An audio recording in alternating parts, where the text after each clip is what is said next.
Hello all, this is Dr. Tamani and this is my skin talk today, and we're following up on the topic of tinted sunscreens. You know, my patients know that I always educate them to use sunscreen rain or shine and to use it at home and when they're running errands. I always knew there was a missing link, and I think the missing link is visible light. Because mostly when we talk about sunscreens, we talk about UVA, UVB, and that's our definition of broad spectrum. But I think broad spectrum will in the future include visible light as well.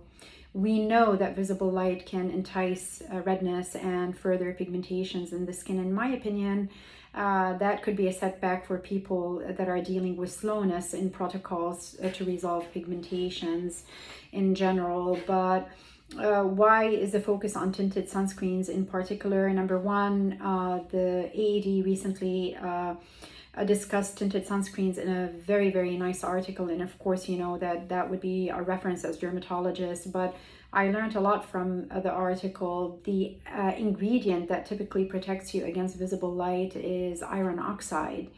And when we look at sunscreens in general, on the top part we have active ingredients, and on the bottom part we have inactive ingredients.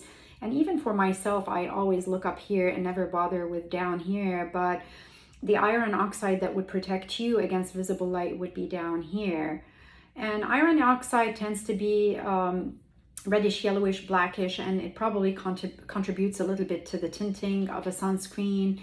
The other ingredient that you can find in physical sunscreens that may have benefit towards visible light would be titanium oxide.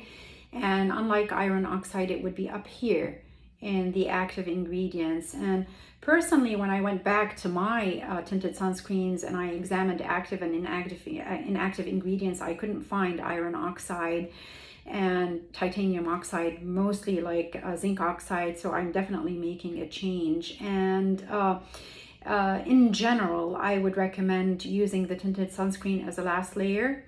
And in general, I would recommend using it up to 30 minutes before you get going during the day.